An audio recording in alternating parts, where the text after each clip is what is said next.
Hello and welcome. This is my wife Mary and I'm Ed, and we are Branch Davidian Seventh-day Adventists. We're excited you're joining us today. We present or expound on a principle or belief related to the SDA Sabbath School Quarterly each week. The Sabbath School for this third quarter is entitled Making Friends for God. This week's lesson is entitled Sharing the Story of Jesus. It is all about sharing what we know about Jesus and how he has transformed our lives. Sunday's lesson asked us to compare Ephesians 2:10 with Romans 3:28. Let's read both, then the Sabbath School question in Sunday's lesson. Ephesians 2:10 reads, "For we are his workmanship, created in Christ Jesus for good works, which God prepared beforehand that we should walk in them." And Romans 3:28 reads, "Therefore we conclude that a man is justified by faith apart from the deeds of the law." Sunday's lesson says, read Ephesians 2:10. What does this text tell us about how central good works are to the Christian's faith? How do we understand this idea in the context of salvation by faith without deeds of the law, Romans 3:28? The fact that the lesson is asking us to balance these verses out with each other highlights how, at least on the surface, these verses might seem to be in contradiction. One is saying that good works are really important, but the other is saying that we are justified apart from the deeds of the law.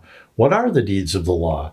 Wouldn't they be the same as the good works mentioned in Ephesians? Well, first, let's look closely at Romans 3:28, which again reads, "Therefore we conclude that a man is justified by faith apart from the deeds of the law."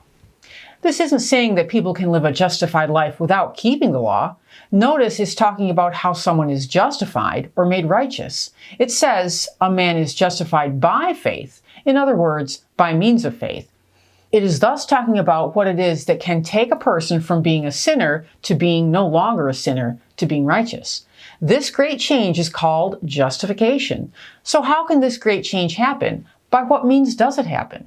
Some Jews in Paul's day thought it was by doing the deeds of the law. Basically, God would grant them righteousness because they are showing that they are keeping the law to the best of their abilities. According to this line of thinking, Jews had a special privilege because they had the law. But Paul was pointing out that Jews aren't any better for, quote, keeping the law while they still sin. In Romans 2:22 through 23, Paul says, "You who say, 'Do not commit adultery,' do you commit adultery? You who abhor idols, do you rob temples? You who make your boast in the law, do you dishonor God through breaking the law?" So here Paul is saying that just knowing about the law or having the law is not enough. We are certainly advantaged by having the law, but we need our hearts changed by faith or trusting in the way of Christ in order to keep the law in every respect, in order to live like Jesus did, sinlessly.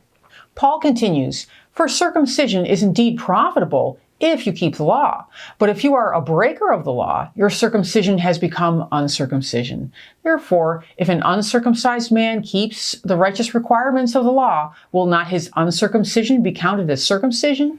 Again, knowing about the law because you are a Jew, or in today's circumstance, a Seventh-day Adventist, is indeed profitable if we keep the law. But if we have the law and continue to sin anyway, we are no better than anyone else who breaks the law.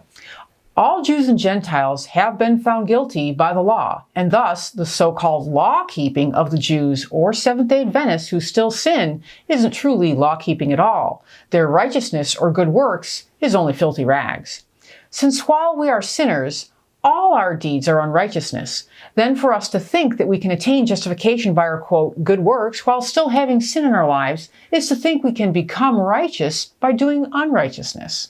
In Romans 3, Paul says, "What advantage then has the Jew, or Seventh-day Adventist, or what is the profit of circumcision? Much in every way, chiefly because to them were committed the oracles of God. That is, we actually know the will of God. But if our unrighteousness demonstrates the righteousness of God, what shall we say? Is God unjust who inflicts wrath? I speak as a man. Certainly not. For then, how will God judge the world?" Here, Paul is saying that God will judge all of us based on the righteous requirements of the law, and we that simply know the law but continue to sin anyway will be judged as guilty just like those who do not know the law and sin. How could God be just if he gave us who know the law a pass for sinning but hold others accountable for sin? Paul was pointing out that we cannot attain righteousness. We cannot become justified by doing any deeds while still having sin in our hearts. It is by having a change in our way of thinking, having faith, which is trust in Jesus Christ. Christ showed us the truth in righteousness, and by accepting his ways, we can have our hearts changed, and thus our deeds changed as well. This goes very well with Ephesians 2:10, since it is talking about being created in Christ Jesus. This is being justified by faith. Being justified by faith leads to good works, but doing deeds of the law without being recreated in Christ is to merely act out the form of the law while our hearts are polluted by sin. This merits nothing and cannot save us. Romans 3:28 is about the means by which someone becomes justified, whereas Ephesians 2:10 speaks of what people are appointed to do having been justified. We need to have our hearts and minds changed. We need to actually have the mind of Christ, which is to have a mind that works like Jesus's does, so we can keep the law. In summary, as Ephesians 2:10 says, "For we are his workmanship, created in Christ Jesus for good works, which God prepared beforehand that we should walk in them." Thank you for staying with us through the entire video. We invite you to visit our website, www.bdsda.com, to learn more about who we are and, just as important, who we are not.